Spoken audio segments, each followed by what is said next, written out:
शुभ सुत, शुभ सुता, दीर्घ निकाय, सुत्त नंबर 10। अर्थ, नैतिकता, ध्यान और ज्ञान का मार्ग। कहानी की शुरुआत। एक समय भगवान बुद्ध सावथी, श्रावस्ती नगर में जेतवन विहार में ठहरे हुए थे। वहीं एक युवा ब्रह्मचारी था, शुभ सुभा, जो प्रसिद्ध ब्राह्मण परिवार का पुत्र था। वह अपने पिता के कहने पर विभिन्न सन्यासियों और शिक्षकों से प्रश्न करता था। एक दिन उसने भगवान बुद्ध के शिष्य आनंद थेर को देखा और आदरपूर्वक बोला, भंते आनंद, कहा जाता है कि तथागत बुद्ध ने नैतिकता, ध्यान और ज्ञान को जीवन का सर्वोच्च मार्ग बताया है। कृपया बताइए, इन तीनों का क्या अर्थ है? आनंद थेर का उत्तर, तीन रत्न समान साधनाएं। आनंद थेर ने शांत स्वर में कहा, शुभ, बुद्ध ने जीवन को शुद्ध करने के तीन चरण बताए हैं। शील, नैतिकता, समाधि, एकाग्रता और प्रज्ञा, ज्ञान। इन्हीं तीनों से मुक्ति का द्वार खुलता है।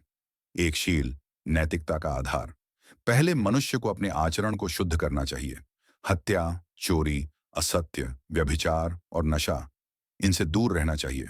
जब कोई व्यक्ति अपने कर्म, वचन और विचार से निर्मल होता है, तब उसका मन स्वाभाविक रूप से शांत हो जाता है। यह नैतिकता ध्यान की नींव है। दो, समाधि, मन की एकाग्रता।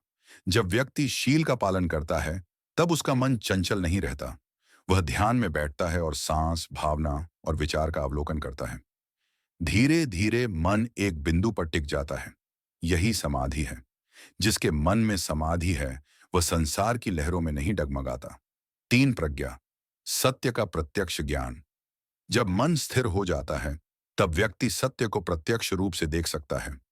वह देखता है कि सब कुछ अनित्य, इम्पर्मानेंट है, सब कुछ दुखमय, अनसैटिस्फैक्टरी है, और कुछ भी स्व नहीं है, नॉन सेल्फ। यह देखना ही प्रज्ञा है। और जब यह प्रज्ञा पूर्ण होती है, तब व्यक्ति निर्वाण को प्राप्त करता है, जहां जन्म और मृत्यु का चक्र समाप्त हो जाता है। शुभ का प्रश्न शुभ ने पूछा, भंते, क्या केवल ब्राह्मण या भिक्षु ही इस मार्ग को प्राप्त कर सकते हैं?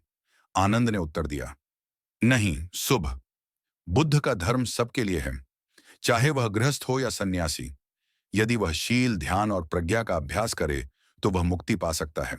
शुभ की अनुभूति शुभ ने ध्यानपूर्वक सब सुना और कहा, भंते आनंद, आपके शब्दों ने मेरा हृदय छू लिया।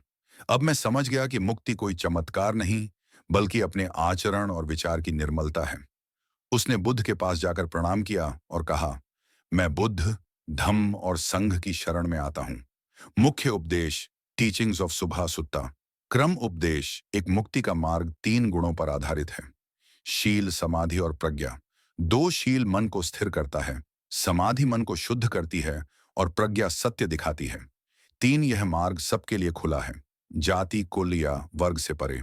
चार, निर्वाण वह अवस्था है जहां व्यक्ति पूर्ण रूप से स्वतंत्र होता है। संक्षिप्त सारांश, शॉर्ट नरेशन फॉर यूट्यूब।